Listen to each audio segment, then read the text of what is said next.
अभी घर के मालकिन की जिम्मेदारी रहुए संभाली जिठानी जी, रहुए संभाली।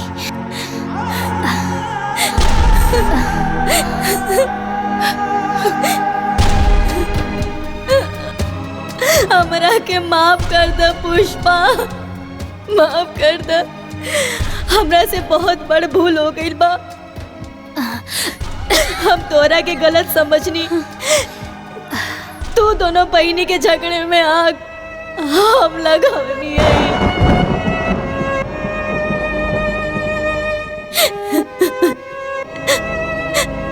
काहे से हम सोचत रही कि तू बस अपने बारे में सोचेलू, बाकी आज जवन तू इस सब के लिए कैले बाड़ू। अगर हमार सग बहन भी होगी ना तो कबो ऐसा ना करी, कबो ना करे। अरे जेठानी जी संभालिए अपने आप के। वैसे भी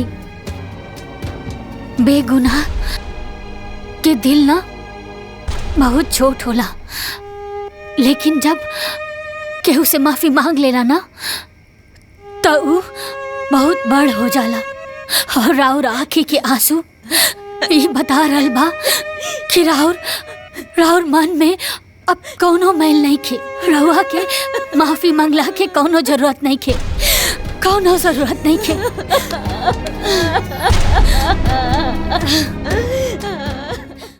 तू ता सुगंधा के खूब गुण सिखा देले बाड़ू। देखा था कितना समझदार हो गइल बिया। अरे को समझदार न भइल बिया, बल्कि औरी फुहर हो गइल बिया। ढेर से ढील कपारे में लेके घूमत रहेले। दीदी के बतावे की का जरूरत रहे, पर बता देलू। अब तो हर पेट के पानी पच गए होगी। अरे एकदम ठीक कहलू हमारी जो बता देलू। ए गुड़िया अपना मासी से दूर रहिया ना तो तारा के भी जुआ हो जाई। दीदी तू भी ना। अरे मजाक करत आनी। ए माई, बाबू जीजा खातिर हलवा और पकौड़ी बनावे खातिर कहले हां। अच्छा तो तनी पम्मी लाला जी की दुकाने चल जा और 1 किलो बेसन और आधा किलो प्याज और आधा किलो सूजी ले ले। हैला पैसा लेके जा। मामा हमहू चली। हाँ चल तू चल, पैसा तो ले दे। जा जा चल आओ। और सुना जल्दी चल आई। ध्यान रखिया गुड़िया के।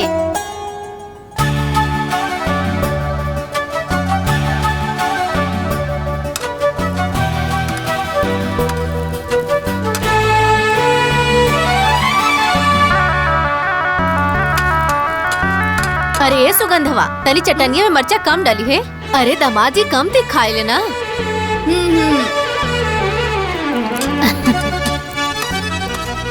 तो से छिलात है को? हाँ? पुष्पा सादे हलवा बनावत हो का? अरे हाँ डबुआ में काजू मखाना रखल बा, ओके डाल दे तनी किसमिस उसमें डाल दे तनी बढ़िया बन जाई। नीक बनावा। हाँ ठीक बा माई, तनी सूजी भुन जाएदा फिर डाले आराम से। बेटा ये मौसी के दे दा। जा आजा।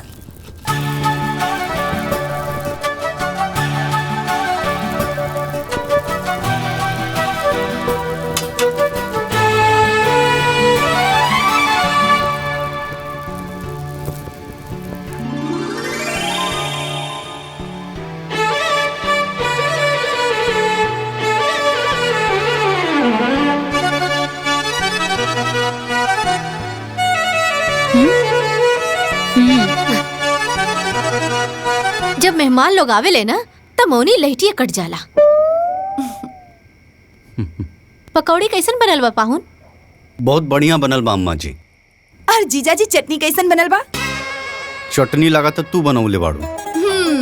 एकदम तहरे जैसन तीता। इतना मना कहनी कि मर्चा कम ही रखिया, बाकी मनलस नहीं। पकौड़िया और ही पाहुन दे रे जिया जी के पकौड़िया दे। इली बस और दी ना ना चटनियों दा। चटनी तो तीख बनल बा ना, तो एक काम करी इली पकौड़ी हलवा के साथ खाई। देवकी हम सोचा था नहीं कि बिटिया और दामाद के ये बार अपने दुबारे पे लिट्टी चोखा बनवावल जाए। का सोचा तड़ू कैसन रही? एकदम ठीक रही बाबूजी, लेकिन सब के हो ना मिल के बनावल जाए। तो ठीक बा, लेकिन चोखा हम बनाई। बनैया लेकिन तीत तनी कम बनैया। ना बनाई।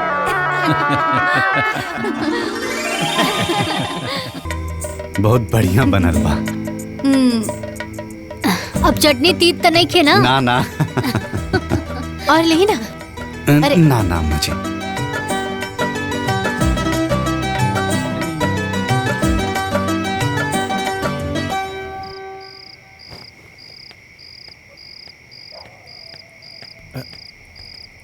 पहुना।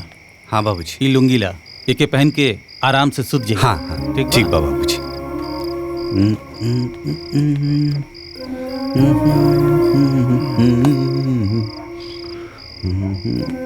जीजा पानी और चप्पल रख दिले बानी, और कुछ चाहिए तो बता दिया।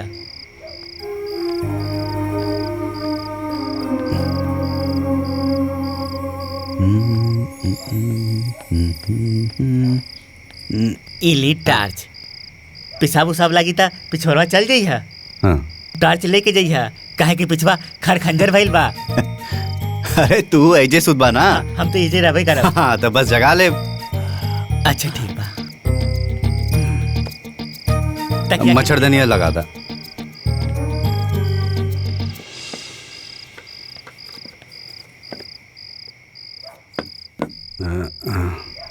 अब मच्छर ना घुसी। चला, शुभ रात्रि।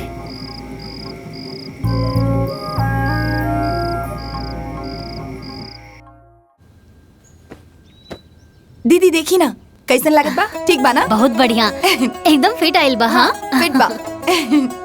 माई, ई सलवार सूट हम सुगंधा खातिर लेके आइल बानी। माई कैसन लागता? बहुत सुंदर बा। माई, ई तोहरा खातिर और बाबूजी खातिर ई कुर्ता और धोती। राहुल खातिर ई देखी शर्ट और पैंट। ठीक बा ना? अरे कर का जरूरत रहे, तो जब आवेलो तो हमने खातिर कुछ न कुछ लेके आवेलो। नीक ना लागेला बेटा? कैसन बात करत आड़ू माई, हम ही घर के बड़ बेटी हैं और ऐसा ही खाली हाथ चल आइब त नीक ना न लागी।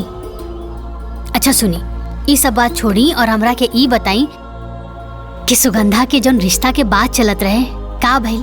अब का बताई बेटिया, ओहे जौन 4 साल से हो रहल बा। अरे जेकरो ढंग के मड़ैयो न बनल, ओहो 5 लाख दहेज मांगा था। और सरकारी नौकरी वाले था पूछवे मत करा। अरे 4 पहिवा गाड़ी के नीचे बातें नहीं करत। अरे लड़की के गुण सहूर केहू नहीं देखत, सबके खाली दहेज चाहिए। बस यह सोच के संतुष्ट करत वानी कि गरीब होके चाहे अमीर, लड़की बिना बिहाले ना रहेली। बड़ बुजुर्ग कहले रहले ना कि भगवान वर पहले बनावेले, सुकन्या बाद में। अरे हमरो सुगंधो खातिर केहू न केहू बनले हुई। अम्मा जी समझी कि लड़का मिल गई। बाबूजी और राहुल के लड़का पसंद बा, और उ लड़का के रउआ भी पहले से जाने नहीं। बस अब राव रहा के देरी बा। अरे पाहुन, रउआ बुझौलिया मत बुझाई, जल्दी से लड़का के नाम और गांव बता दी। अरे अम्मा जी गांव के नाम छोड़ी, लड़का के नाम में काफी बा। लड़का के नाम बा सतीश, हमार छुटका भाई।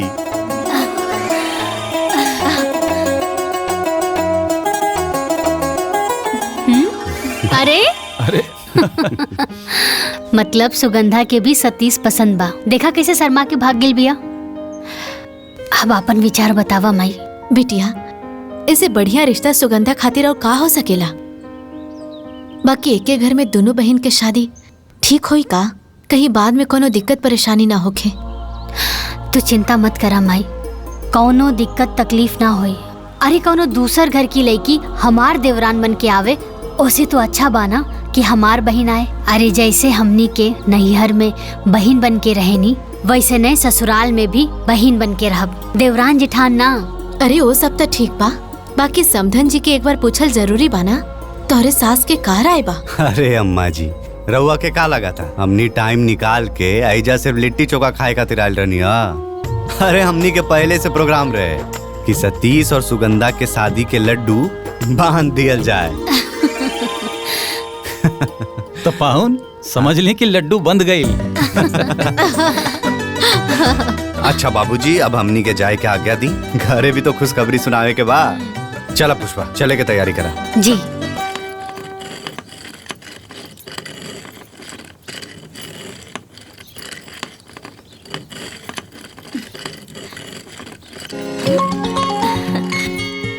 अरे माई प्रणाम। खुश रह। का करतारू? दाल दरत हई। हमार तो जिंदगी जैसे वही कहावत जैसन हो गइल बा, उठा बुढ़ा सास का चूल्हा छोड़ो जात का। ई चूल्हा चौकी धो के खाली भईनी तो दाल दरत हई। अरे तो जेठानी हो के कुल काम तू करेलू तो देवरानिया का करेली? अब का कही माई, उ देवरानी ना महारानी है, महारानी। ई घर के मालकिन है। जब मन करेला तब चल जाली अपन भतार संगे। काल के गइल बाड़ी नहीं हरे। हमरा के तैसन लागता कि हम जेठानी ना नौकरानी है, और वो हमार सास तिजोरी की चाबी दे दिल बाड़ी ओकरा के। काहे के ओकर भतार तो कमासुत बाड़े ना, और हमार तो खेतियर बारन। और जब कुछ हम मांगी सासू माँ से, वो कहेली जा मलकिनिया से बात कर ला। अब तू ही बताओ माई, जेठानी होके एक एक रुपया खातिर देवरानी के सामने हाथ फैलावे के पड़ेला। माई अब हम का करी? हमर तो जिंदगी बर्बाद हो गइल बा। रोवा मत बबुनी, अब का करबू? ये सब किस्मत के खेला बा। जब किस्मत पलटेला ना तब ये होला। अच्छा हाँ बिटिया, अपने देवर से सुमन के बियाह के बाद अपन सासू माँ से कहलू है कि ना? ओ का है ना, दोनों बहन के घर में रहबू त ससुरा में राज करबू, और देवरनिया के दबा के रखबू। अरे माई, हम रोज रोज के काम काज के चक्कर में भुला गई नी। अच्छा सुना, तू चिंता मत करा। अच्छा सासू माँ के अच्छा मूड दे के ना बात करम। बस भगवान से ही मनावा कि वो महारानी ना कोनो अड़चन न डाले। चाची आ गईली, चाची आ गईली। अच्छा माई, हम फोन रखा तानी, लगा था कि महारानी आ गईली। रखा। अच्छा ठीक बा, फोन करत रहिया। माई चाची आ गईली। ई का बा? मिठाई। मिठाई तू खाला। ऐसन बा तो अभी हमहू खा लेता नी।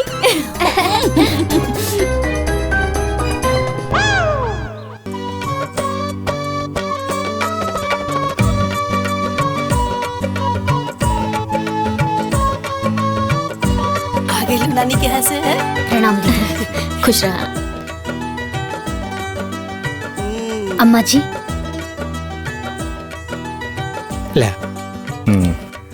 ला भैया। ए बबुआ, हाँ माई। जौन बात करे खातिर अपना ससुरारी गई रहा, वो बात भइल की ना? हाँ हाँ माई, ससुरारी में दामाद के बाद केहू काटेला। सतीश और सुगंधा के रिश्ता तय हो गई। अरे वाह। अरे वाह।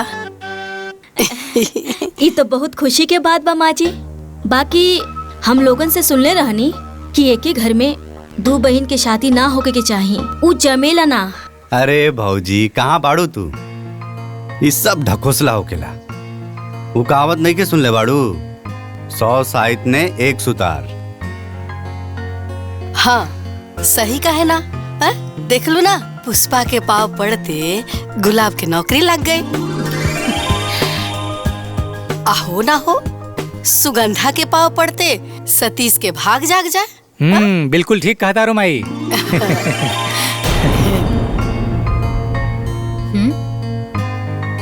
ए दुल्ही, छत पर ना अमहर रख ले बनी सुखावे खातिर, सूख गई हो, जा लेके आ जा। लाओ। तो का हो? ला तू मौका ढूंढत रह गेलू और चौका मार दिहलस। एक तो खुद तोहर जियल मुश्किल कैले रहल, आ दूसर को आगे। अब तू सोच तोर का होई। एगो सील एगो लोढ़ा दोनों मिल के कुटियन थोड़ा थोड़ा। अगर वो दोनों सील लोड़ा है तो हम कोनो धनिया पुदीना ना ही कि दोनों बहिनी मिलके हमार चटनी बना के रख दे। हम भी झुराई मरचा हैं। ऐसन जाल डालम दोनों बहिना के बीच में कि गोतनी गोतनी की लड़ाई हो जाए। प्यार के मिठाई में डाल देम आम के खटाई।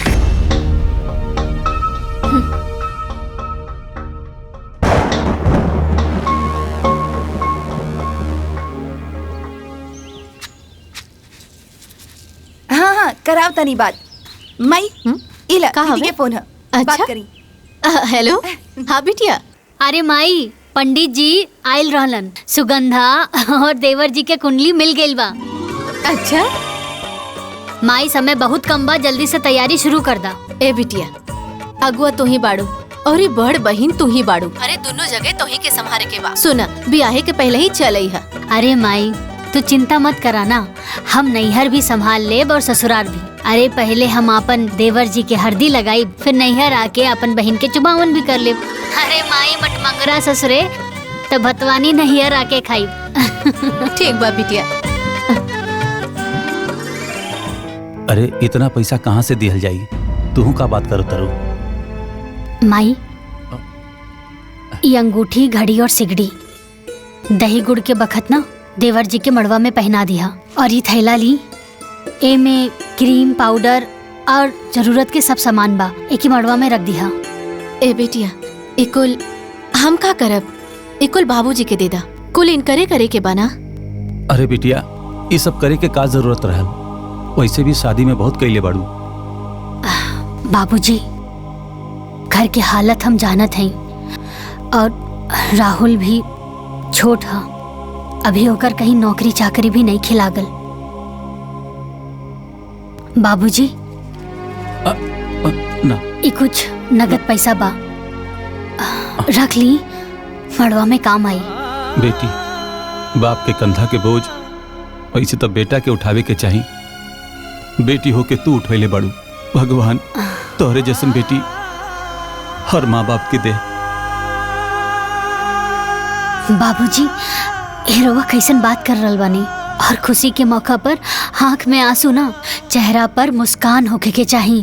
और वो बेटा बेटी ही का जौन अपना माई बाबूजी के आँख के आंसू के खुशी में ना बदल दे। अब चली हंस के दिखाई।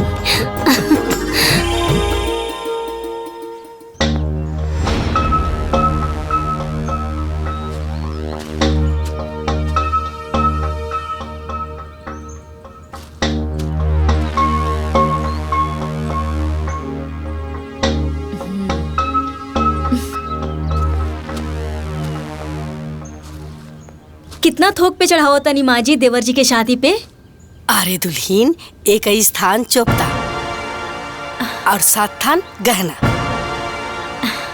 इतना दिया जाई ना तो उनकर मड़वा अंजूर हो जाई। सही कहा तानी माँ जी, उनकर मड़वा तो उजियार हो जाए, बाकी हमरे घर के काम मिली। काहे से कि सोना के सिकड़ी, घड़ी, अंगूठी कुल मिला के ये सब देवरानी जी तो लेके गई बाड़ी, और वही सब देवर जी पहन के आ जाई है। ब्याह के तो कुल खर्चा देवरानी जी उठाओ तरी, ससुराल के कमाई नैहर में जाके लुटाओ तारी। अरे दुल्हीन, ऐसे ना बोले के, और लोग भी तो अपने ना। और कन्या के ब्याह करावल ना बड़ा पुण्य के काम होला। बस डीह बाबा करस सब कुशल मंगल से हो जाए।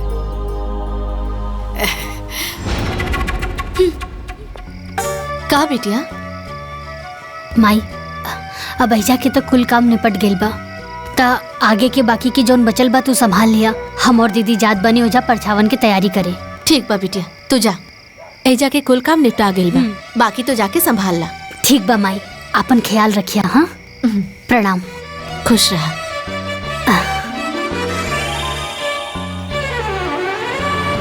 दुल्हीन लपरछा था। अरे कैसन बात करत आड़ू दीदी, तू बड़ बाड़ू, तू करा। ठीक बा।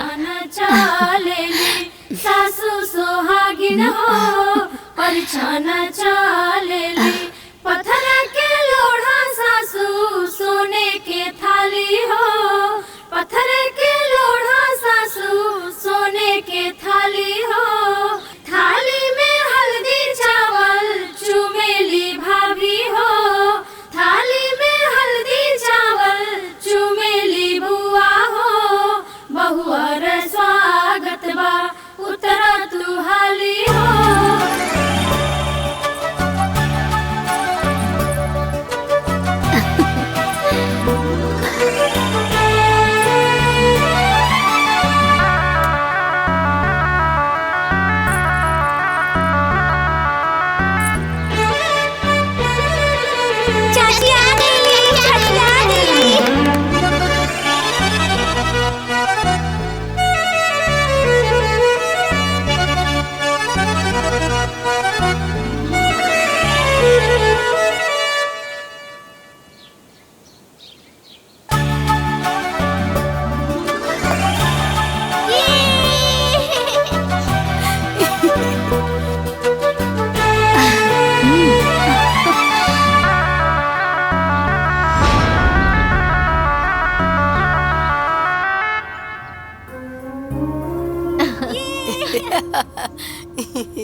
एगो बात कही दीदी, पूरा गांव में चर्चा बाकी कि तहार बारात बहुत बढ़िया गेल रहे। कि ऐसन बारात गईल रहे, वैसे ही लड़की वाला भी बाराती के दुआरे पर स्वागत भी कैलन हा। अरे मसूर के दाल, गोलगप्पा, पनीर, अब मन भर छेना। ई कुल तो ठीक बा बिमला, बाकी एक घर में 2 बहन के शादी करे के ना चाहत रहे। शादी के बाद बहन बहन ना रह जाली, देवरानी जेठानी बन जाली, आके थरिया फेंक के झगड़ा करे लग जाली। भगवान ना करे कि रउआ के घर में कभी ऐसन होखे, लेकिन का करबू, गोतिन गोतिन के झगड़ा तो सबके घर में होखेला। अच्छा तो ठीक बा, हम जात आनी, घर में बहुत काम बा। हमनी के चलो तनी जा हमनी के पढ़ बेटू चलो।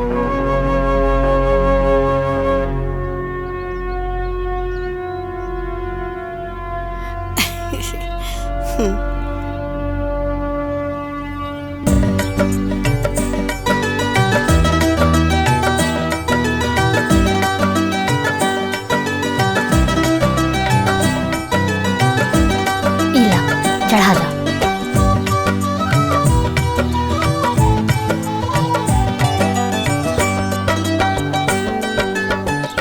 इला छत चढ़ा।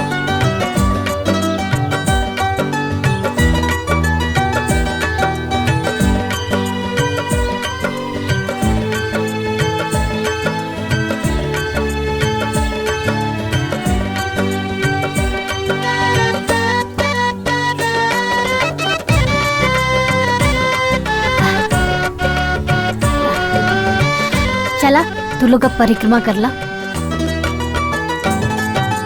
आखिर साली से घरवाली बनी गई।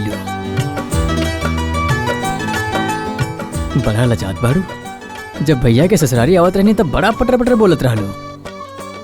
तब के बात अलग रहे। देखी ई मंदिर है, मस्ती मजाक के जगह ना। अच्छा जी। अरे देवर जी कुलहिजे बतिया लेब का। हाँ घर हूँ चले के बा, लेट होत बा। अरे जल्दी जल्दी चला।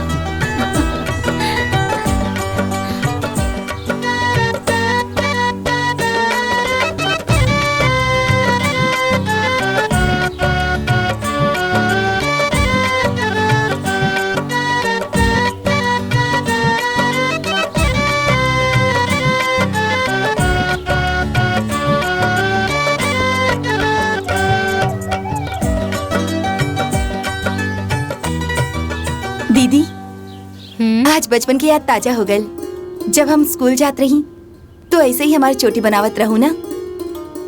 बस फर्क इतना बा कि आज दूगो ना एगो बनावत बाड़ू। अरे पगली, तब में और अब में अलग बात। तब तू छोट रहलू, स्कूल जात रहलू, यही से हम तोहार 2 चोटी बनावत रहनी। लेकिन अब तो तहार बिया हो गइल बा।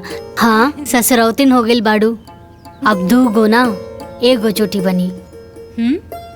ठीक बा। ला शीशा ला, देखा कैसन बनल बा। शीशा देखे की कोनो जरूरत ना है। हमार दीदी बनावत बाड़ी और ठीक ना बनी। का निमन बा का बुरा बा, हमसे ज्यादा हमार दीदी जाने ली। अच्छा ये पल्लू ना हमेशा ऐसे सर पे रहे के चाहिए। दुल्हन तू दोनों बहन ना ऐसे ही बहन बहन बन के रहिया, कबो देवरानी जेठानी मत बनिया।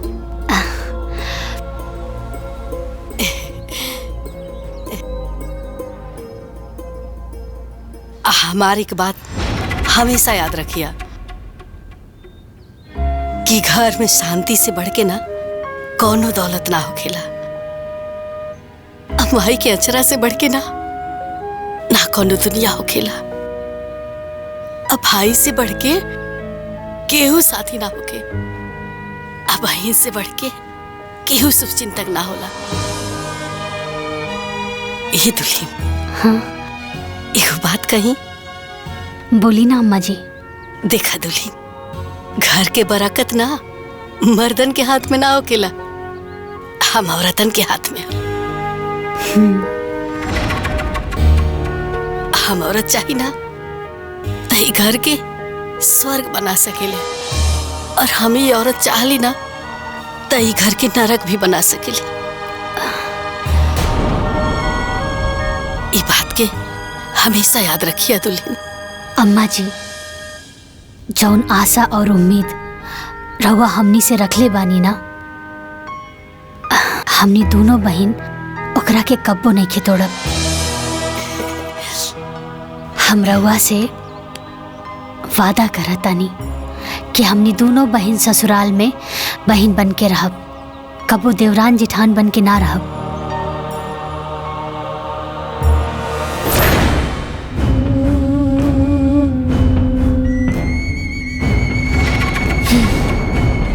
आज हमहू एक प्रतिज्ञा करतानी कि दोनों बहिनी के देवरानी जेठानी बना के रहब।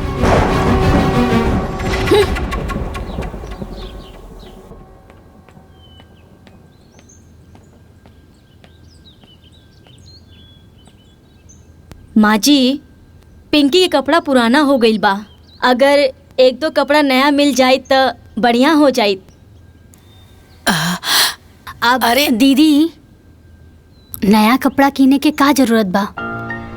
गुड़िया के 3-4 गो सेट ऐसे ही पड़ल बा, हम दे दे उहे कपड़ा पिंकी के पहना दिया। बाकी माई कितना उतारा पहनाई? एक जोड़ी नया दिला देती तो हमार बिटिया 30 त्योहार के दिन पहन लेहित। पिछले दिवाली में भी गुड़िया के उतारा ही पहन ले रहे। अरे बड़को, इका उतारा उतारा लगा रख ले बड़ू, एमे का खराबी बा? अरे हम जब छोट रही तो अपना नैहर में अपना दीदी के कपड़ा पहनत रही। अहिजा सुभाष के कपड़ा गुलाब पहनत रहन, गुलाब के कपड़ा सतीश पहनत रहन। एक घर में ये सब चलत रहेला। आ वैसे भी एजा कमाए वाला एक आदमी बा और 2 जना तो खेतिये में लागल बड़ा। जितना ओढ़ना रहेला न उतने में पैर फैलाए के चाहिए, समझ लू?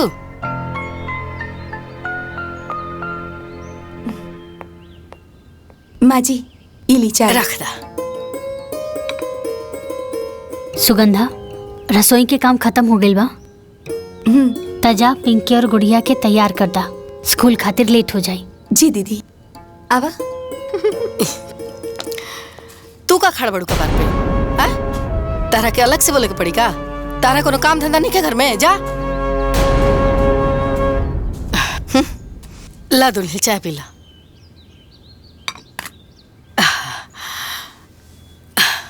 गुड़िया, तू कौन सा क्लास में पढ़ी लू? हम फर्स्ट स्टैंडर्ड में। और पिंकी, तू? Second standard. Second standard. अच्छा, तू दोनों की कितना तक पहाड़ आवेला? पहाड़ा मतलब? अरे हम तो भुलायल गई नहीं, तू लोग तो इंग्लिश मीडियम में पढ़े लो ना? हाँ। अच्छा, पहाड़ा मतलब टेबल। हाँ। कितना तक आवेला? हमके तो 10 तक आवेला। अरे वाह। लेकिन गुड़िया के तो 5 तक टेबल नहीं के यार। कौन बात नहीं खे, गुड़िया के भी 10 तक की टेबल आ जाई। हाँ गुड़िया, अब आवा, ए लो अपन बैग ले ला, जल्दी जल्दी से तैयार हो जाई। ला हम देते ही। पिंकी, गुड़िया, अरे जल्दी पकड़ा, स्कूल खातिर लेट होगा था। चला बाहर जा, सतीश चाचू इंतजार करते रहन। ए झगड़ा मत कर, चला चला।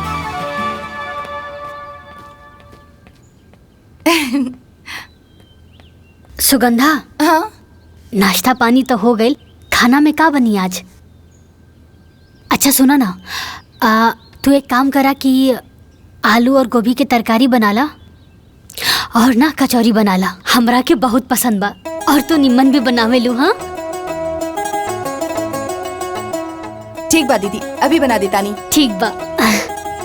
अरे सुना सुगंधा, सूजी के हलवा बना लिया, कुछ मीठा भी हो जाए। ठीक बा दीदी, दोनों बना देता नहीं।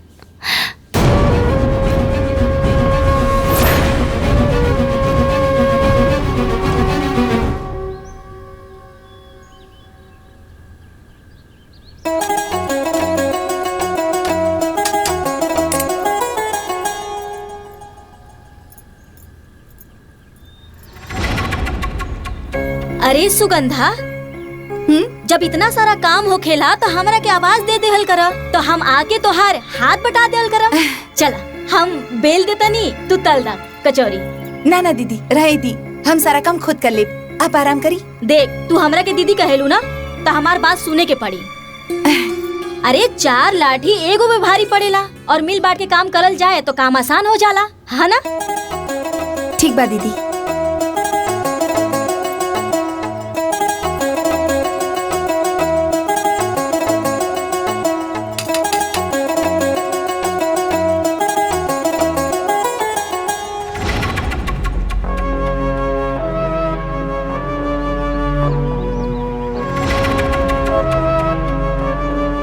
सुनो ना, ऊ देख देवरानी के। अरे तोहरा के कचौड़ी बनावे के ऑर्डर देके खुद नेल पॉलिश लगावतिया। ई ना के छोटकी बहन के आके हाथ बटाती ही। अरे कचौड़ी बनावल इतना आसान नहीं खे, कितना मेहनत लागेला देखा। यही तो दीदी के नैयर की आदत हो गई, हमरा से काम करावे के। और दीदी के काम करल हमरा के बहुत निमन लागेला। बनाई ना, हमार दीदी के ना कचौड़ी बहुत अच्छा लागेला पनीर के।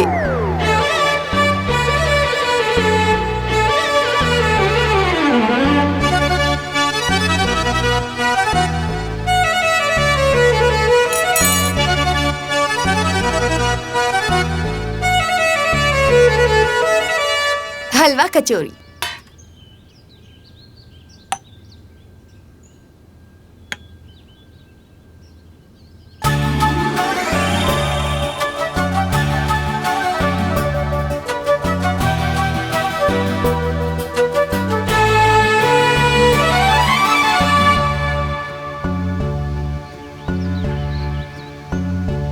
अरे वाह सुगंधा, ये तो बहुत टेस्टी बा। एकदम नैहर वाला स्वाद बा एमे।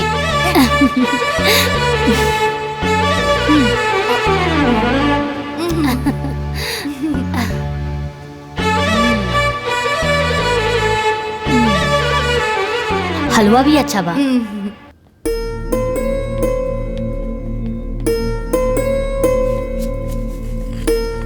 माँ जी, हाँ गोलू बहुत शरारती हो गए बा। दिन भर गांव के लड़का के साथ खेलत रहले। हम सोचे तानी कि गोलू के नाम प्ले ग्रुप में लिखवा दी। अरे दुल्हीन, तो हमारा से का पूछा तारू? जाके अपना दीदिया से पूछा, काहे से कि घर के मालकिन वे ना है। ठीक बा, दीदी तक कबो भी हमारी बात के मना ना करेली। हाँ, हम अभी जाके पूछ लेता ना। चल चल गोलू, बहुत शरारती हो गल बा। कितना बार कहेले ऐसा लड़का के साथ मत खेला करो।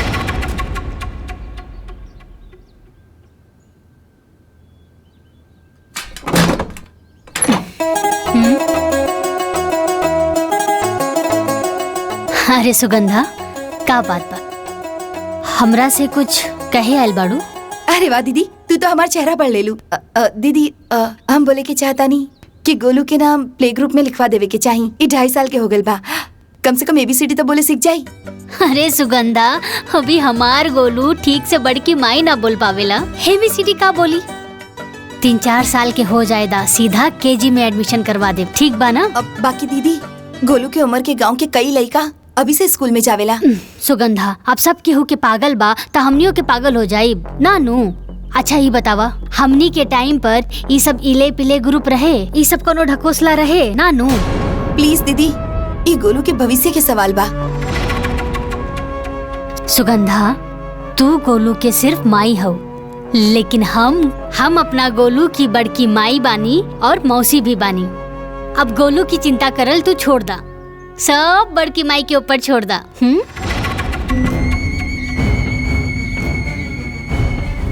दोनों बहिनी के बीच में आग लगावे खातिर जौन पापड़ हम बेलने आज वो सफल हो गए।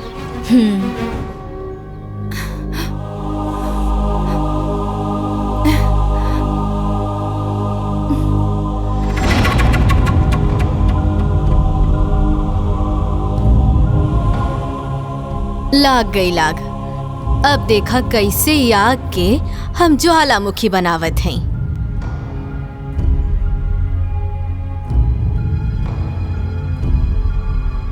अच्छा ये बतावा, हमनी के टाइम पर ये सब इले पिले ग्रुप रहे, ये सब कोनो ढकोसला रहे ना नू?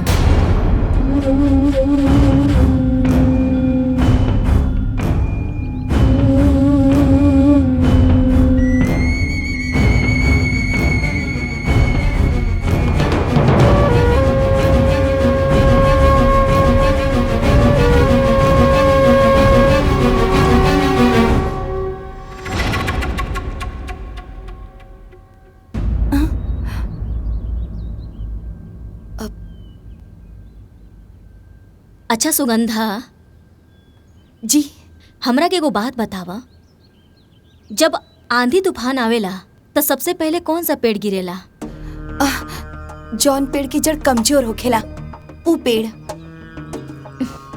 सही कहलू, यही खातिर हम तोहरा पास आइल बानी। देखा, यही उम्र बा तोहर लइकन के स्कूल जाए के।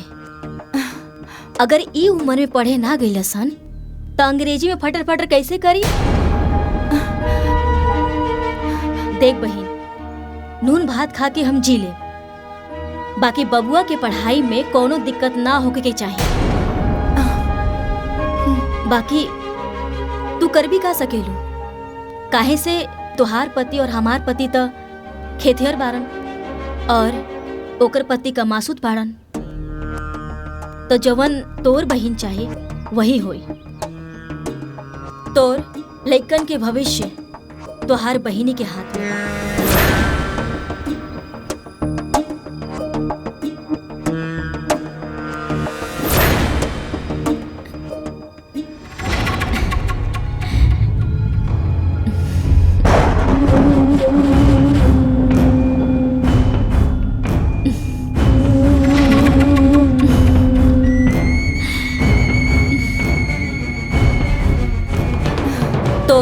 लइकन के भविष्य तोहार बहिनी के हाथ में बा। सुगंधा, ऐसन बात ना हो, तोके जरूर कोनो गलतफहमी भइल बा।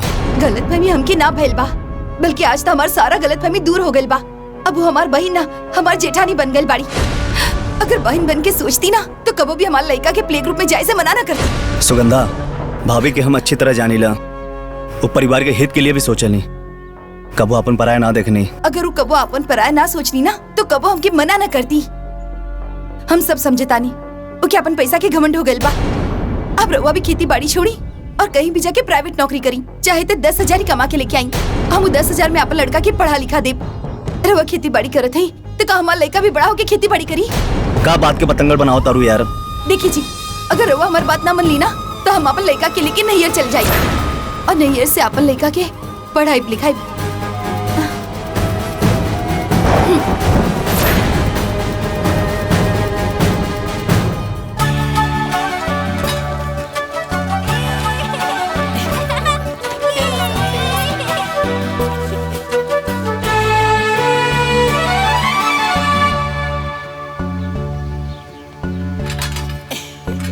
सुगंधा। हाँ दीदी।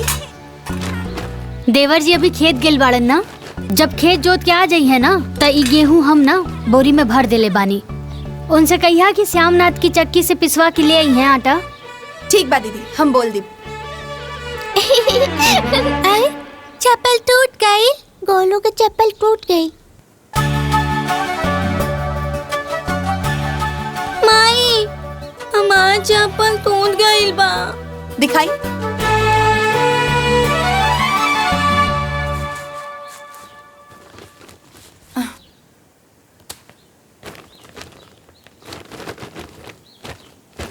दीदी, हाँ देखी ना, गोलू की चप्पल टूट गल बा।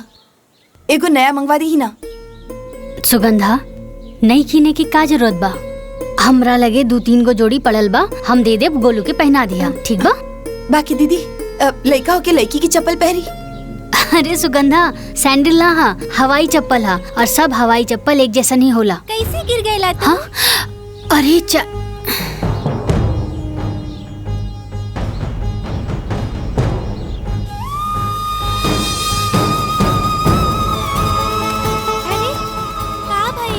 माँ जी, कपड़ा तो उतरल हमार लड़का पहनत बा, अब का जूता चप्पल भी उतरल पहरी।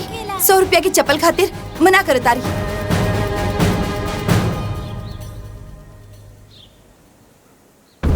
अरे हमार नौके दुल्हन, 100 रुपया के बात नहीं खे। 100 रुपया के कीमत ना, जब तू ये घर के मालकिन बनबू तब समझ में आई कि पाई पाई जोड़ के कैसे घर चलावल जाला। चिंता मत करा।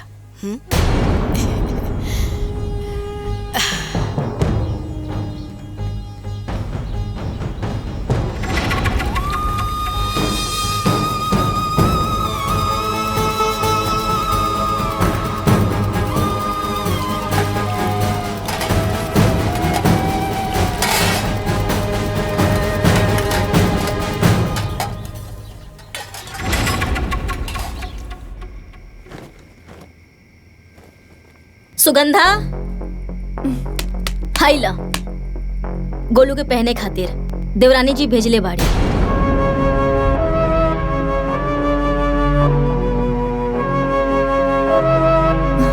बाकी एगो बात कही, इतना साल से जे हमार साथ हो रहल बा अब उ तोहरे साथ हो रहल बा।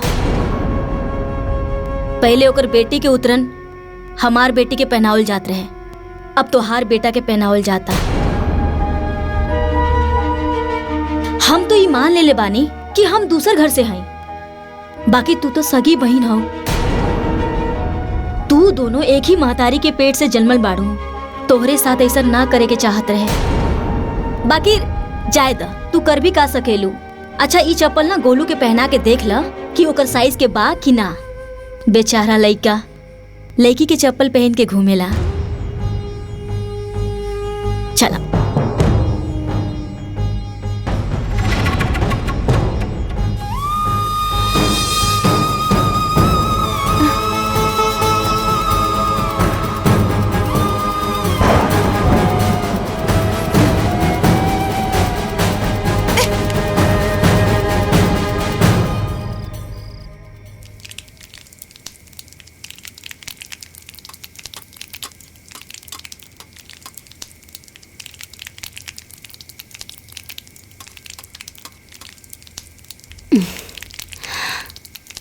सुगंधा। हाँ हमार कपार बहुत बथता, एगो अदरक इलायची वाली चाय बना दे तू।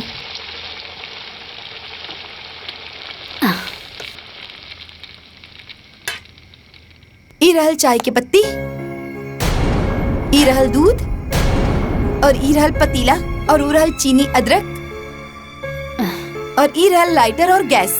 आपन चाय बना के पी ली। अरे तो एमे खिसियाए वाला कौन बात बा? हाँ हम खुदे बना के पी ले। हाँ तोहरा के पिए के बा ना। लाग गई लाग। अब देखा कैसे ई आग के हम ज्वालामुखी बनावत हैं।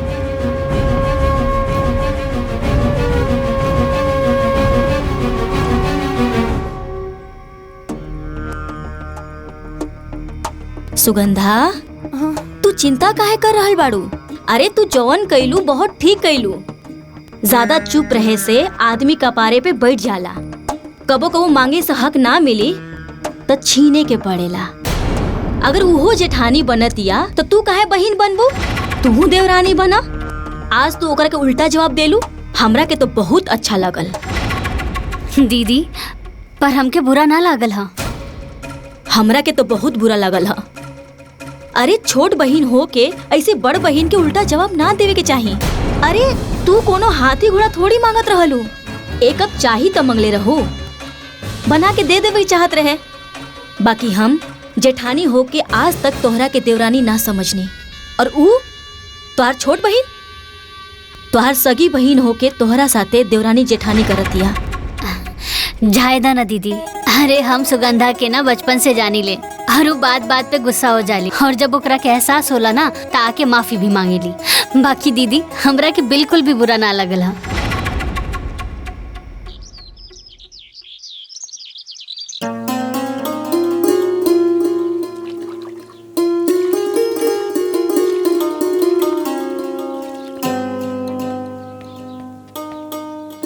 सुगंधा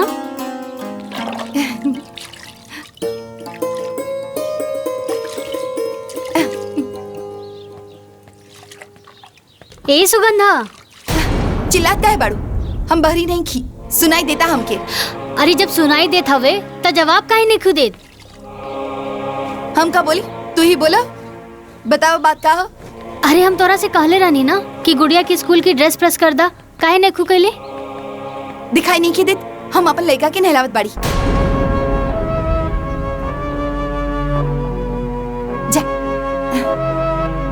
सुगंधा आजकल हम देख रहल बानी, आजकल तू ढेर अपन पराया कर रहल बाड़ू। शुरू के कैला तू के हम दिन भर लिपस्टिक नेल पॉलिश लगाकर बैठी रहेलू, अपन लड़की के कपड़ा प्रेस ना कर सकेलू? सुगंधा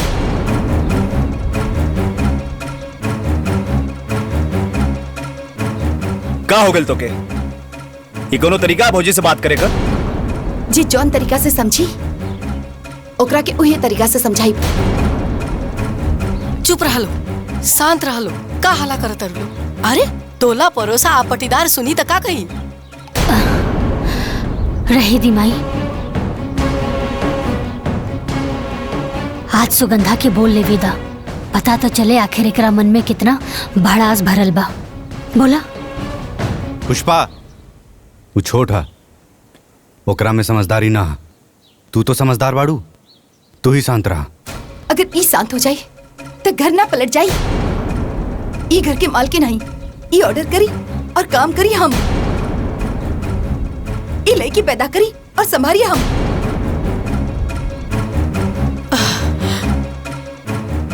जब संभाल ना सकेलू तब पैदा काहे कइलू? सुगंधा!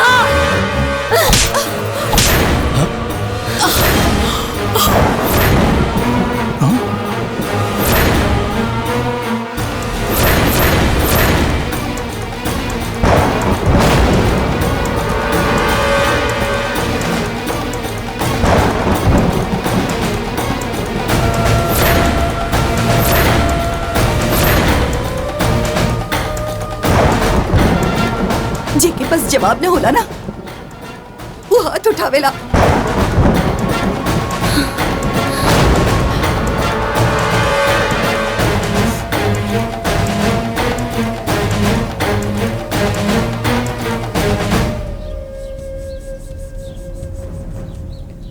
दुल्हन, तारे नौकी दुल्हन पर हाथ ना उठावे के चाहत रहे। अरे वो बच्चा नहीं की, ओकर बियाह हो गइल बा, ससुराइतिन हो गइल बड़ी। बच्चा नहीं की।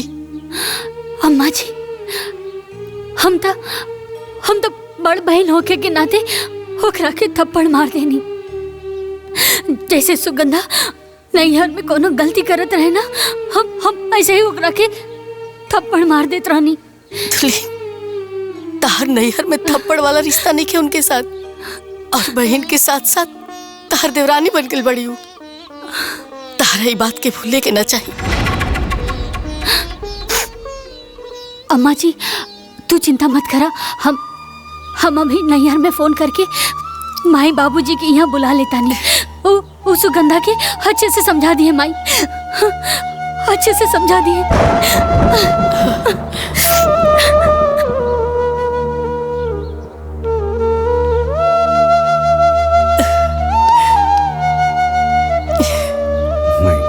सब ठीक हुई।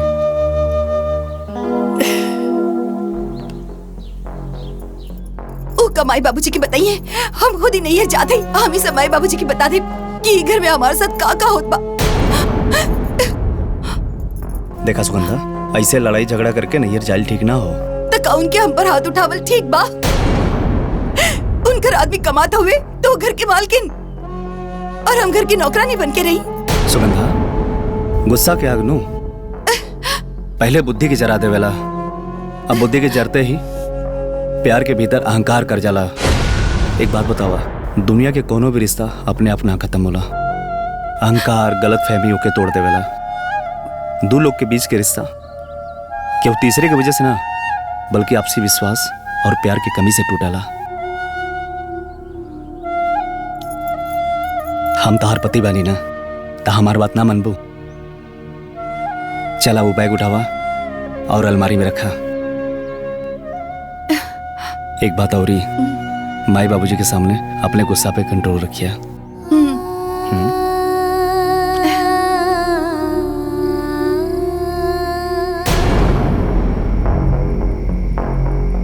बाबूजी, ली ना पानी पी ही ना। अरे बातचीत तो होते रही। का पानी पी हम? इन्हीं दुल्हन के कथा सुन के हमार सारा प्यास बुझ गई। यही सब खातिर हम तोहार दोनों के बिया एके घर में कैले रहनी। बोला सुगंधा, बोलत काहे नहीं खूब? हमसे का पूछा नहीं, एकरा से पूछी। ई घर के मालकिन नहीं, घर के काम करावे खातिर ब्याह करके हमकी ई घर में लेके आल बाड़ी। आजकल एकर जबान कम और हाथ ज्यादा चले लागल है। देखा तानी बाबूजी, कैसन पटर पटर जवाब दे दिया। एक भी बात हमार ना सुनेली। बहुत ज्यादा झगड़ालू हो गई बिया। हाँ हो, चुपचाप से नैयर में करत रही, वैसे ही ससुराल में करत रही तो हम बहुत निमन हो जाए।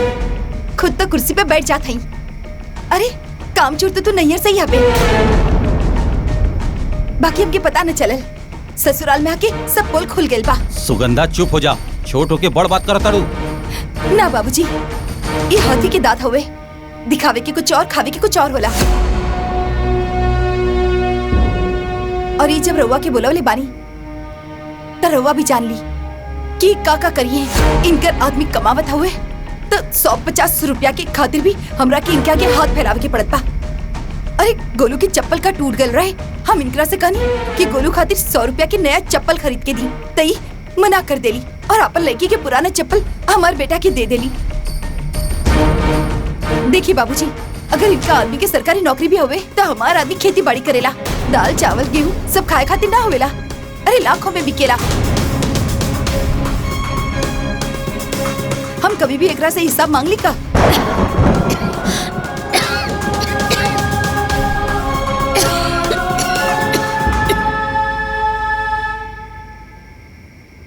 तारा के हिसाब चाहे ना सुगंधा, एक दिन तोरा के सब हिसाब दे देब हम। चुप हो जा भाई, हमार बात कान खोल के सुना। अगर तोहनी ऐसे ही आपस में लड़त रहबू तो हम समधियान आवल छोड़ दे। काहे कि तू लोग समधियान में हमरा के मुंह दिखावे के लायक न छोड़बू। बिटिया, हम बाप होकला के नाते तो से विनती करतानी कि जैसे तू दोनों के नाम पुष्पा और सुगंधा है, वैसे ही ससुराल के बगिया के सुगंधित करा। समधन जी, हम दोनों बिटिया के तरफ से हाथ जोड़ के तो से माफी मांगतानी। समधी जी, माफी मांगे की कोनो जरूरत नहीं है। राउर फर्ज रहला समझावे के, रउआ समझाई नहीं। आ कोनो ही लोग बच्चा तो बहाना कि कान पकड़ के समझावल जाए।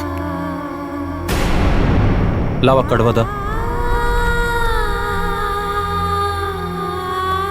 अरे हम आवत रहनी था, सोचनी के राहुल के शादी के कार्ड एक पन दुकार हो जाई, आपके पूरा परिवार के साथ आवे के बाद। समधन जी, एक और विनती बा कि राहुल के शादी से कुछ दिन पहले हमरे दोनों बिटिया के भेज दी, काहे कि राहुल के माई के काम काज में मदद मिल जाए। जी, जैसन रउआ कहीं। अच्छा, तब हमनी के चलत नहीं। जी।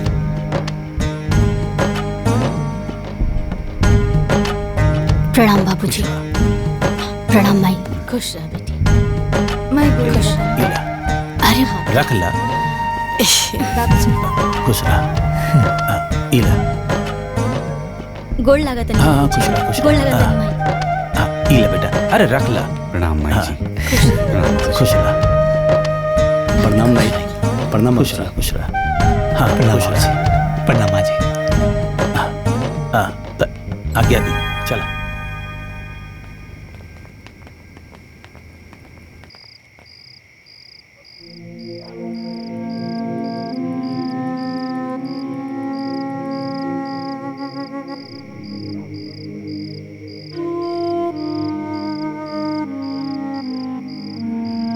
भैया, पता नहीं केकर नजर हमनी के घर परिवार पे लग गई। ये सुगंधा और भाभी के बीच में खटास कैसे पड़ गई।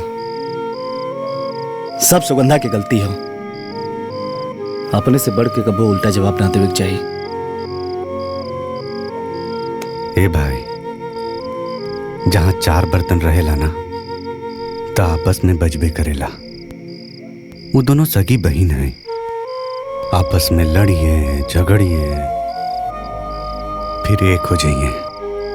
तू ये सब छोट बात खातिर चिंता मत कर।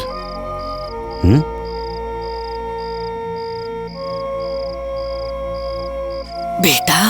हाँ?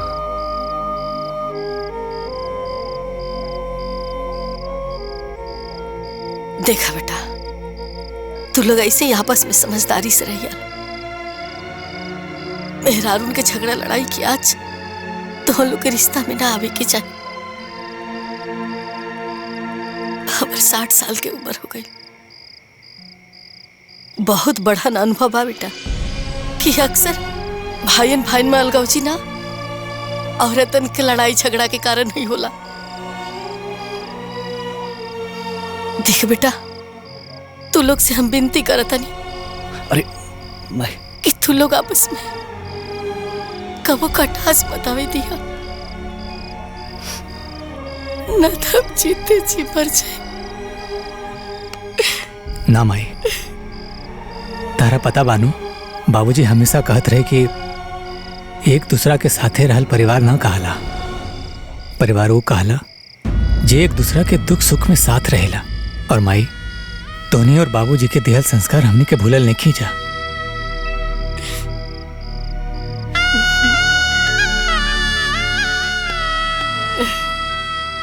तीनों भाई तो से वादा करता ने प्रेम के बुनियाद पर बनली घर के दीवार में कबो दरार ना आवे।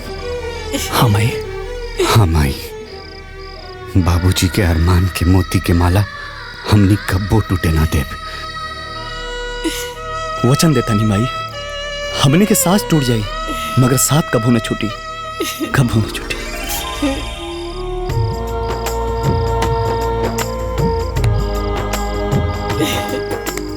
हमारे तो तू लोग पे पूरा भरोसा।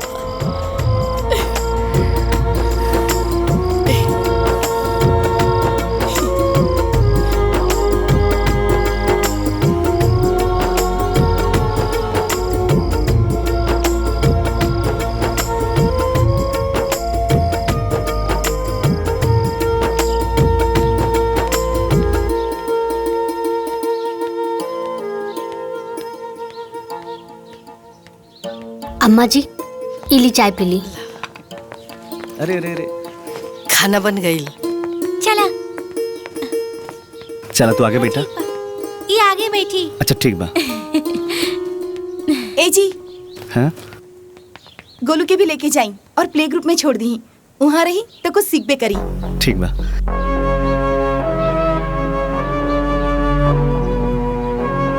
ए तो पे बैठ जा। चलो बैठा लो। Bye bye bye bye bye bye बेटा। जाए बाय बाय।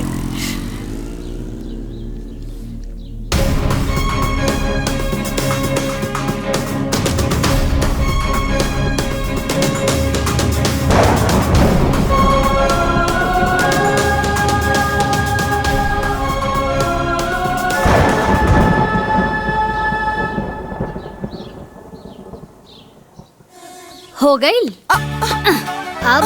अरे दीदी, अरे चला ना हम ना करब, तू करना। और इला, अरे तू काहे नहीं की करब?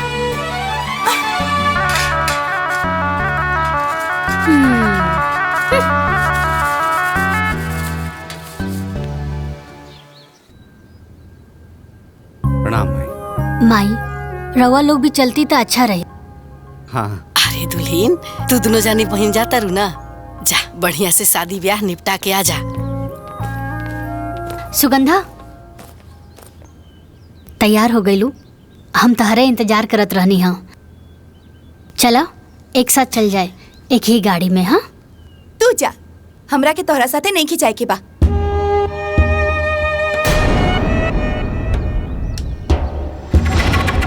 अरे दुल्हीन, नैहर वाला लोग का कही? अरे कहीं नैहर में दोनों बहन अलग अलग जाइबू त नैहर वाला लोग का कही? माई ठीक कहती है सुगंधा, चला भौजी के साथ गाड़ी में बैठा। ऐसे जाए अच्छा ना लगी ना। अच्छा लगी चाहे बुरा, अब छुपल का बा? नैहर में भी तो सबके पता चल गइल बा।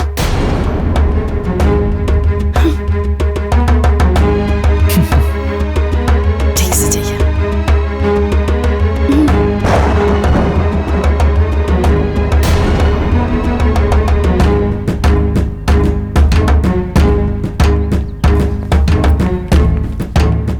खुश रहा। प्रणाम माई। जो आगे चलो।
खाली रहला गाड़ी इना के जाके मैं बैठ जाई। ये जेठ के दोपहरिया में हम लड़का लेके मोटरसाइकिल से चलत है, सब तोरे जिद के कारण होता। देखिए रहुआ चाहे कुछ भी कही, हम फैसला कर ले बानी। हम ओकर गाड़ी में ना बैठब मतलब ना बैठब। का समझते बड़ी आई गाड़ी वाली एकदम मूर्ख है बाड़ू।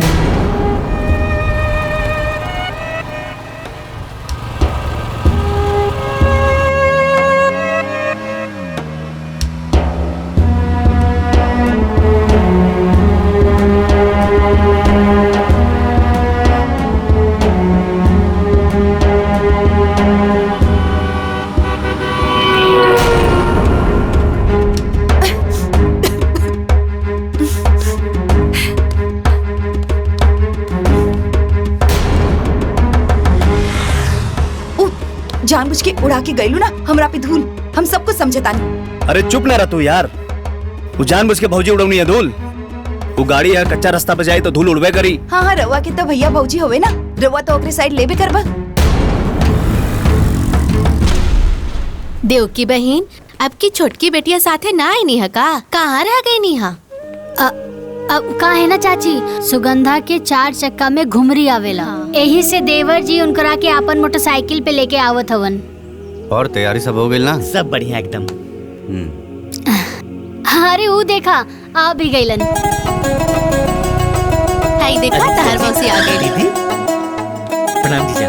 प्रणाम। खुश रह आराम से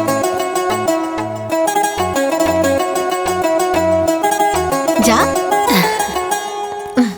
खुश रहा। प्रणाम माँ। कैसन बाड़ा बेटा? ठीक बाड़ा ना? बहुत याद करत रही लखा। अरे खुश रही जाइए अंदर। खुश रहा खुश। प्रणाम बाबूजी। और बेटी सब ठीक बना? हाँ ठीक बना। हाँ ठीक। खाला सब तहरी खाती है। हाँ प्रणाम बाबूजी। सब ठीक बना? एकदम हाँ ठीक। आओ बेटा आओ। और काम काज कैसन चला था? सब बढ़िया एकदम। ऐसा कुंतला बहन लगा था कि दोनों बहन के ससुरा में ना जमता। यही लिए कहल जाला कि दोनों बहन के शादी एक के ससुरा में ना करे के चाहिए। हाँ चाची, हम भी देख ली हैं कि छोट बहन हो के सुगंधा बड़ बहन के पैर तक न छूलस और मुंह टेढ़ करके भीतर चल गई है।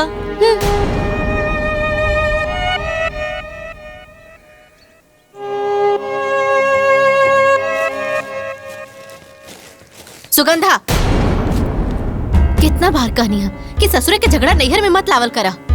अरे बियाह पढ़ल बा, कुशल मंगल से बीत जायदा। गांव घर नात रिश्तेदार सब कोई जुटल बा, तोरे दोनों बहन मुंह फुला के बैठबो सन तो सब लोग का कहिए? हाँ ये हमके ना ओकरा के समझाई कि यहाँ मालकिन बन के ना रही। मालकिनी करिए तो झगड़ा तो होबे करी। अरे तू बात के समझत काहे नहीं खू? अरे वो तोहर बड़ बहन हिया, तू ओकरा से बहुत छोट बाड़ू। छोट बन के रहबू ना तो कुल झगड़े खत्म हो जाई। अरे तोहनी के झगड़ा के जड़ना तोरा ओकरा से बराबरी करे के बा। देखा बिटिया, तू सफर से थकल आयल बाड़ू, मुँह हाथ धो के आराम कर ले। बाहर दमाजी के मिठाई दे देले बानी, तू आके देख ली। हम जाता नहीं।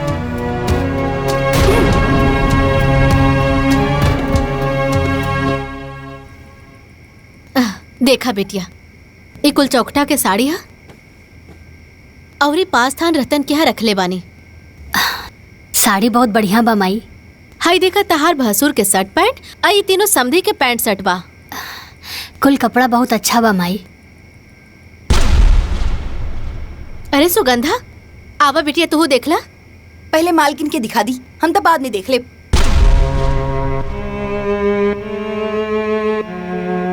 और वैसे भी हमरा के बहुत नींद आवता, हम जाता नहीं सूते के।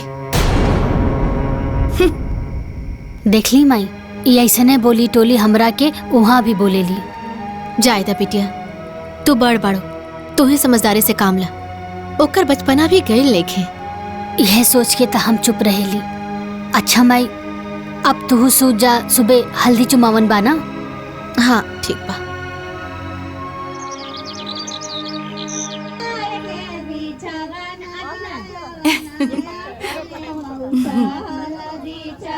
अरे बहन, पहले बड़की दीदी से न करावे के चाहिए।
माई। हाँ बिटिया। हल्दी वल्दी तो अच्छे से निपट गइल बा। हाँ। बस ब्याह अच्छे से हो जाए, सब बढ़िया हो जाए। ये हमार तरफ से नेग है। अच्छा नमस्ते। प्रणाम। अच्छा। खुश रह बिटिया। इला बिटिया, तू नाम लिख लिख के न रख दा, ना तो हम भुला जाए, याद ना रही। ए माई, ई राजा चाचा की लड़की रहे। हाँ, ये राजू चाचा के लड़की रही। बढ़िया साड़ी दे ले बिया। प्रणाम। इराला हमरा तरफ से शगुन। अच्छा अच्छा, तू लोग ब्याहवा में टाइम पर आ जाइए। ठीक बा। ला एकरो रख दा। नमोआ तो बताई। अरे वो सीमा रहली है ना, चिन्हत हूँ। हाँ ठीक बा। सीमा और राजू चाचा।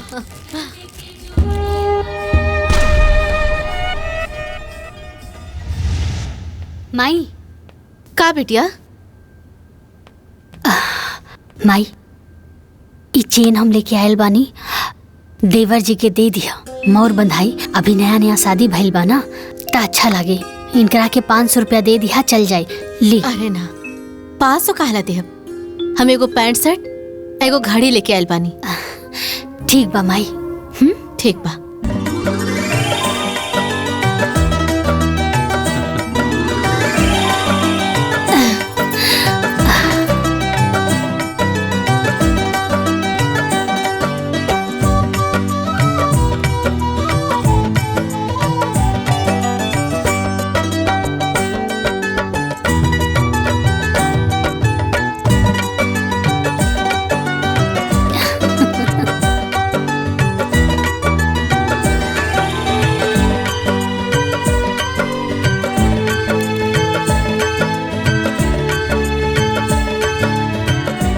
दीदी पतो हो तो बड़ी सुंदर बिया।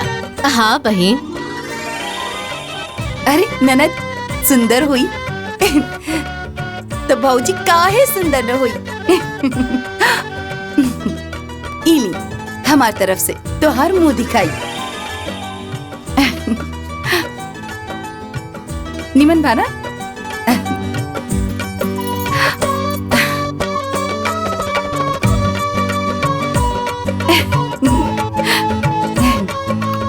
भौजी,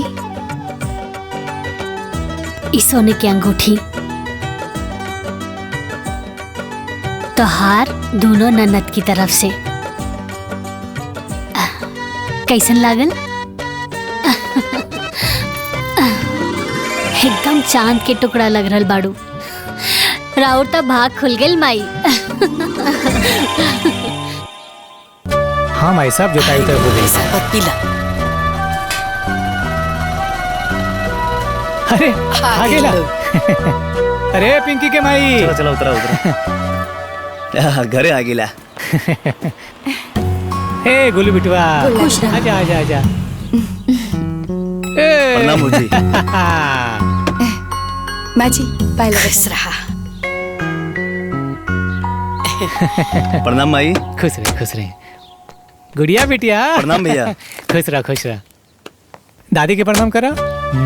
प्रणाम दीदी। खुश रह। कैसन बाड़ू?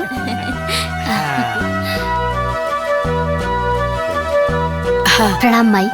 खुश रहा। कुशल मंगल से सब शादी ब्याह हो गई ना? हाँ अम्मा जी, राउर आशीर्वाद से सब कुछ कुशल मंगल से बीत गइल बा। अम्मा जी रउआ खातिर और दीदी खातिर साड़ी भेजले बाड़ी। अब लइका के बियाह कैले बानी त समदिन के साड़ी त पहनेबे करिए ना। दीदी ई तोहरा खातिर। माई मोर बनाई सिकड़ी मिलल बा। अच्छा बड़ा सुंदर बा। आ गुलाब तहरा के का मिलल हो? हमारा एक घड़ी कपड़ा और 500 रुपया मिलल बा। और भाइयों खातिर कपड़ा और 500 रुपया। दा इला भैया। अरे 500 रुपया आंदरे बा। हमरा खातिर। अरे माई चल जौन मिलल तौन मिलल। आ वैसे भी लड़की वाला हमेशा लड़का वाला कुछ ना कुछ देत रहेला। अम्मा जी ई माई लड्डू भिजवले बाड़ी। लड्डुआ ना तनी पटीदारन में भेजवा दिया। ठीक बा। ए गुड़िया लेके चला। ला बेटा, बड़की मम्मी के दे दा। जाओ बच्चन उच्चन के खियावा, थाके लोइया। अभी लोग आ गइल ना, घर भर गई। हे माई, वो गेहूं जे तैयारी भइल बा ना, हाँ। सब दे देले बानी महाजन के। वो बोल रहे हैं जल्दी से पैसा दिया जाए। हाँ। तो हर काम ना हमेशा टाइम से रहेला। अरे माई, सब तो तोहार और बाबूजी के सिखावल बा। हाँ।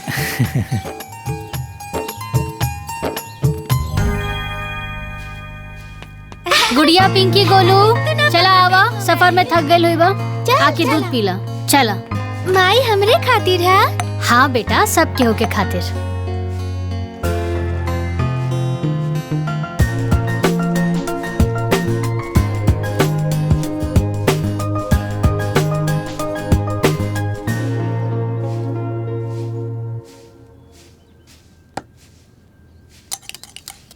पूरा खत्म करिया।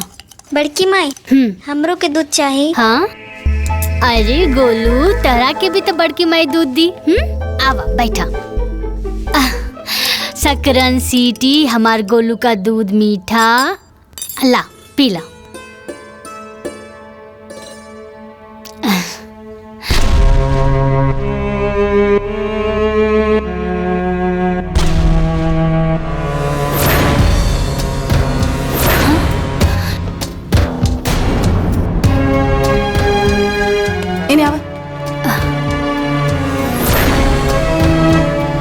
अरे हम तरह के इतना खियाली प्याली तभी तो लाट टपकता।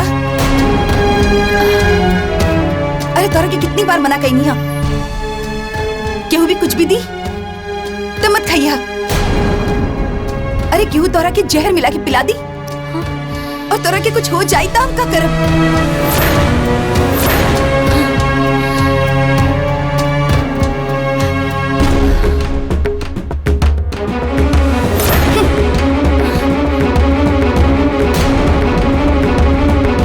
कितनी बार मना कही है।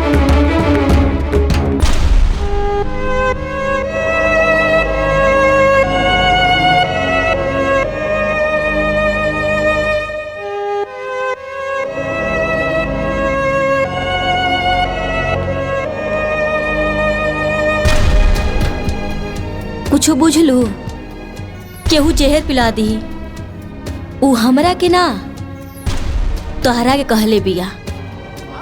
अरे इतना निर्दयी तो तू ना बाड़ू, तो कर लेगा के जहर पिलेबू।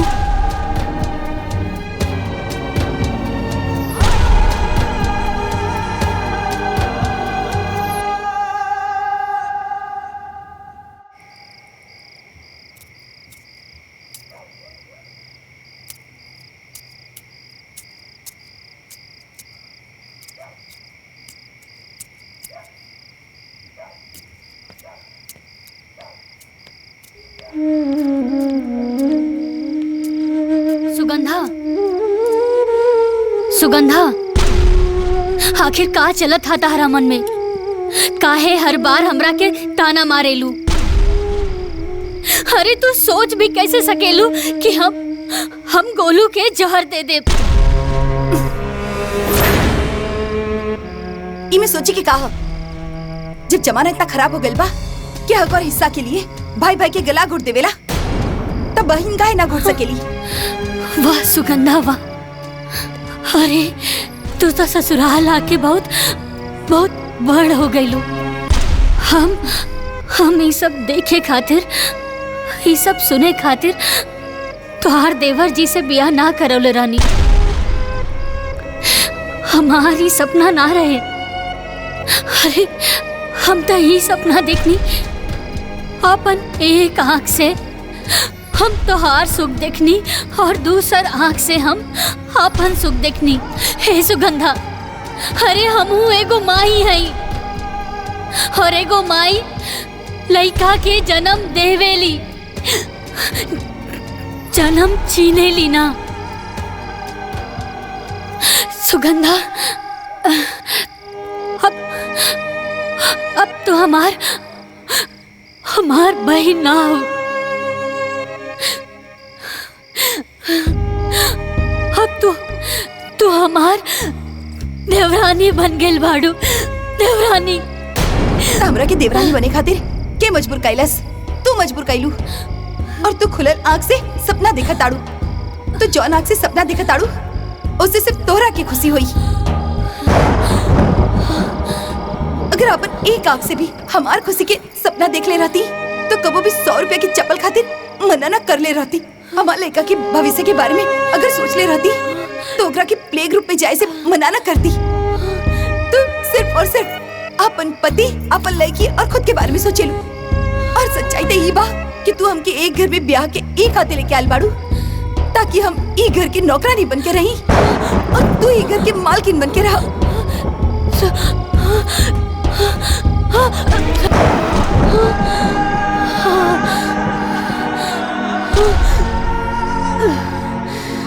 दीदी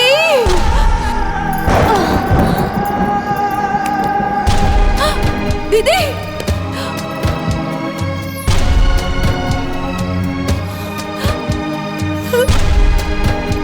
दीदी कहाँ भइल? दीदी दीदी कहाँ भइल? उठी ना दीदी। माई माई जल्दी आवा। दीदी उठी ना, कहाँ हो गई? माई दीदी होश में आई दीदी। अरे कहाँ हो गई? पुष्पा जी कहाँ भाई?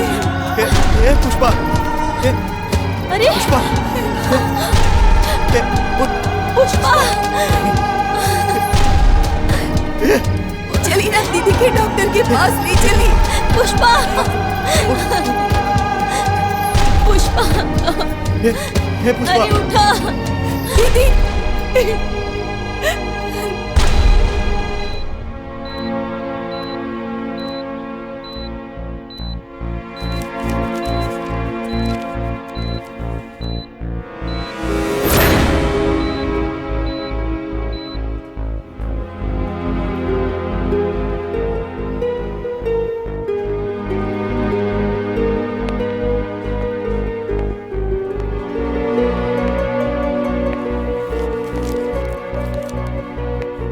डॉक्टर साहब कैसन बाड़ी पुष्पा? देखिए 1.5 साल पहले ही मैं उनको बता चुका था कि उनको ब्लड कैंसर है।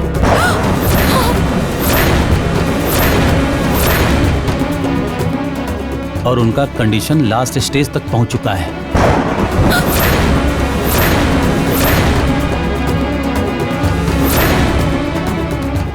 अब उनके पास बहुत कम दिन बचे हुए हैं, इसलिए उनको घर ले जाइए, खुश रखिए। परिवार में जितने दिन रहेंगे उनके लिए उतना ही अच्छा होगा।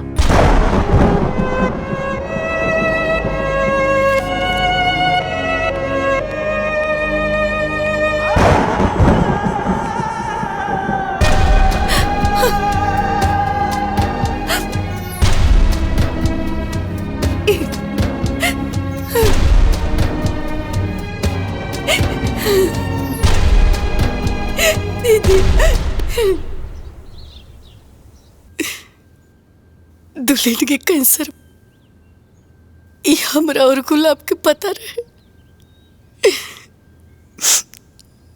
दुल्हन ये बीमारी के टेंशन में बहुत रहे लगली। नैहर की चिंता, ससुराल की चिंता, तेरा ब्याह की चिंता, गुड़िया के परवरिश की चिंता कि उनका बाद उनका गुड़िया के ध्यान रखी, घर के ध्यान रखी।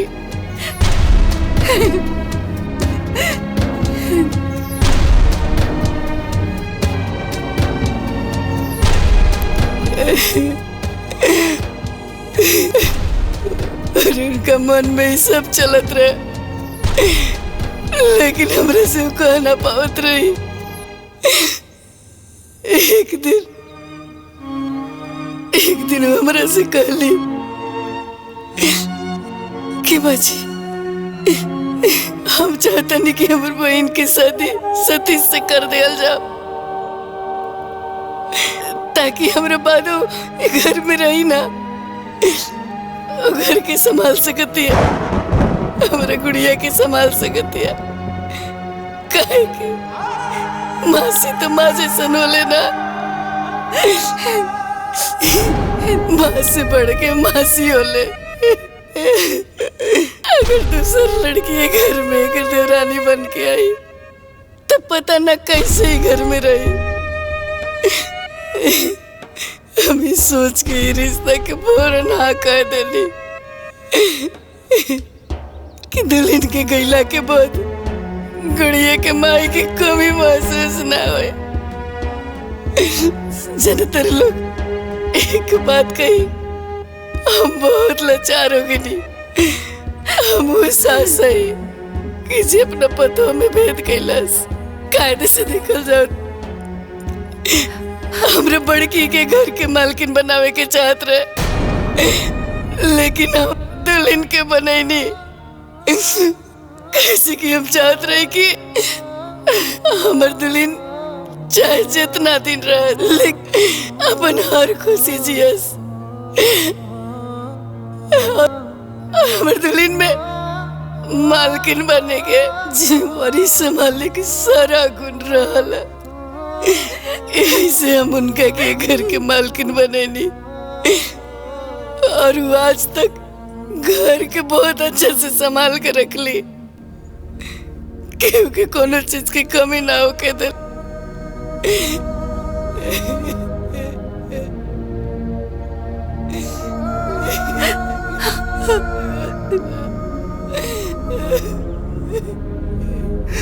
ना माया, चुप हो जा।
ये हंसी के पीछे इतना बड़ा दर्द छुपल बा दीदी, इतना बड़ा दर्द।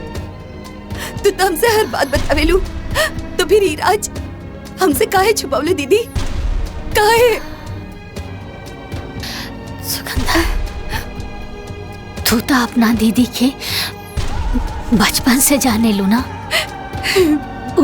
वो अपन सुख सबके साथ बांटेली, लेकिन अपन दुख ना। हमारी बीमारी कैंसर हम तोरा के बाबूजी से माई से हे खातिर ना बताऊनी कि कहीं तू लोग बहुत परेशान ना हो जाओ। दीदी तू कितना महान बाड़ू, तू कितना महान बाड़ू दीदी। हम तो छोट बहन हो के भी हम तोरा के इतना उल्टा सीधा बोल देनी, तोरा साथे जबान लड़ौनी, हम तोरा के का कह देली दीदी। हमरा के माफ कर दे दीदी, हमरा के माफ कर दी दीदी। तू हमरा के छोड़ के कब मत जाइए दीदी, कब मत जाइए दीदी। तू हमके मारा, डांटा और उल्टा सीधा बोल दो, हम कुछ न बोलब दीदी, हम कुछ न बोलब।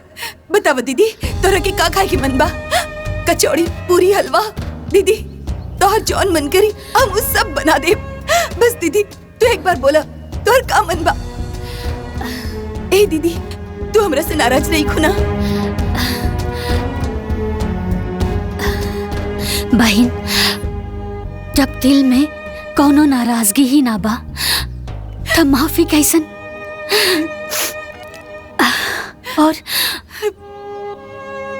और जौन रिश्ता में लड़ाई ना हो तो समझ जाओ कि वो रिश्ता दिल से ना दिमाग से निभावल जा रहल बा। और हम तोहरा के छोड़ के कब्बो ना जाए। अरे हमार रिश्ता कोनो जरूरत के रिश्ता ना बा। जरूरत के रिश्ता छूट जाला और खून के रिश्ता कब्बो ना छूटेला। और हमनी दोनों बहन के रिश्ता त खून के बाना। खून के हाँ? अब सुना, अब तू ई रिश्ता छोड़ा और हमार मन के बात सुना। हाँ बोली दीदी। और हमार मन के बात यही बा कि तू हमरा खातिर आलू वाला कचौड़ी और गोभी के सब्जी और सूजी के हलवा बना के खियाबू। हाँ बना दा, बनाइबू ना।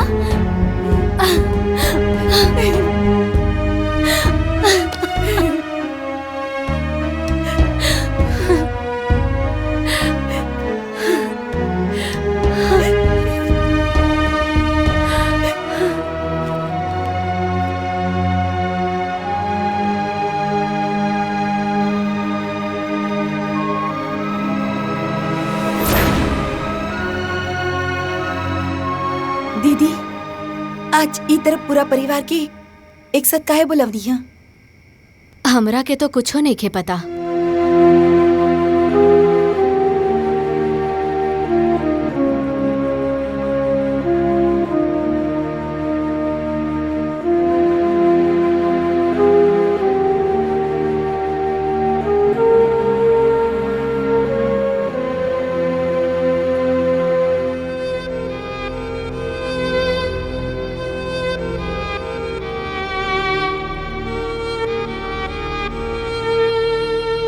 जेठानी जी, हम पिंकी, गुड़िया और गोलू के नाम 5-5 लाख की एफडी करोले बानी।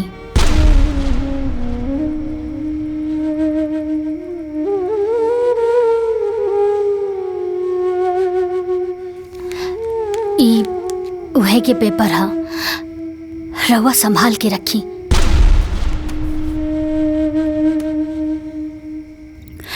जब ई लोग बड़ा हो जाई ना त ई पैसा ई लोगन के पढ़ाई में बहुत काम आई।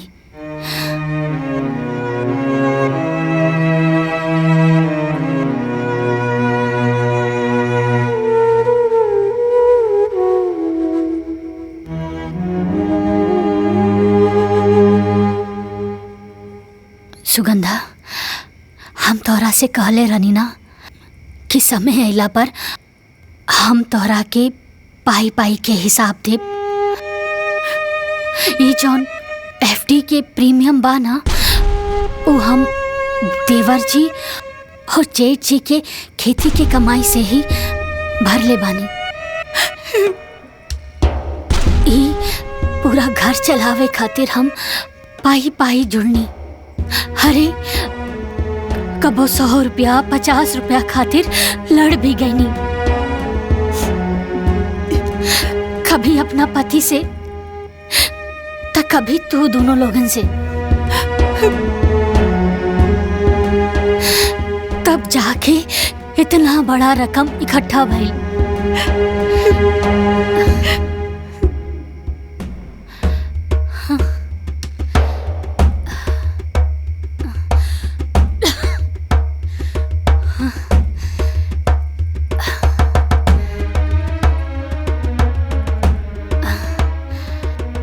जेठानी जी, अब हमरा अंदर ई घर के मालकिन बने के हिम्मत नहीं के बचल।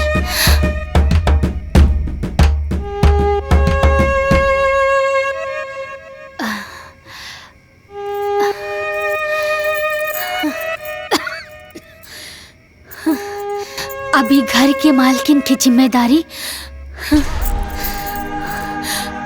रहुए संभाली जेठानी जी, रहुए संभाली।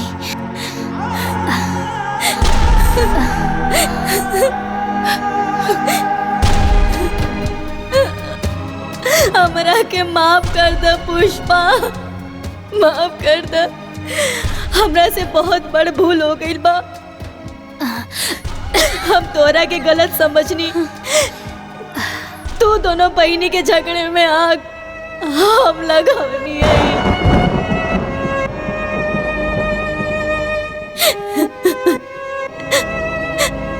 काहे से हम सोचत रही कि तू बस अपने बारे में सोचेलू, बाकी आज जवन तू इस सब के लिए कैले बाड़ू। अगर हमार सग बहन भी होगी ना तो कब ऐसा ना करी, कब ना करे। अरे जेठानी जी संभालिए अपने आप के। वैसे भी बेगुनाह के दिल ना बहुत छोट होला, लेकिन जब केहू से माफी मांग लेला ना तो ऊ बहुत बड़ हो जाला। और राउर आँखी के आंसू ये बता रहल बा कि राउर मन में अब कौनो मैल नहीं खे। रउआ के माफी मांगला के कौनो जरूरत नहीं खे, कौनो जरूरत नहीं खे।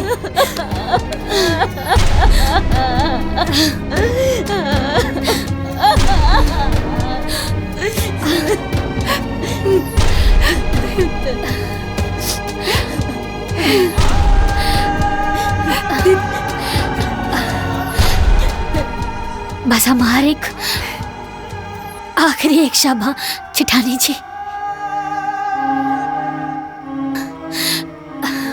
ई सुगंधा छोट हवे, थोड़ा जिद्दी बाड़ी, लेकिन दिल के बहुत अच्छा बाड़ी। एकर कौनो भी बात के कबो बुरा मत मनिया। एकर हमेशा ख्याल रखिया अपन छोट बहन समझ के।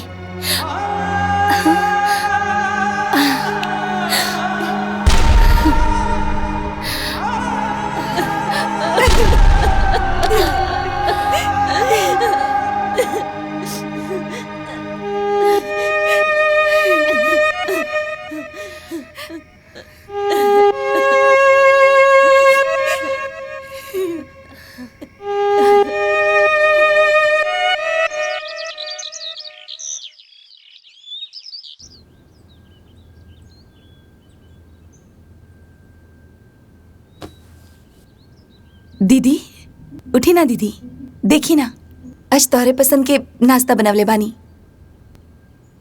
जल्दी से उठ जाई दीदी, और दवाई भी तो खाए के बा। दीदी उठी ना, वरना नाश्ता ठंडा हो जाई।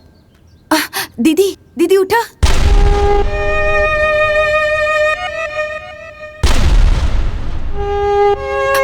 दीदी दीदी दीदी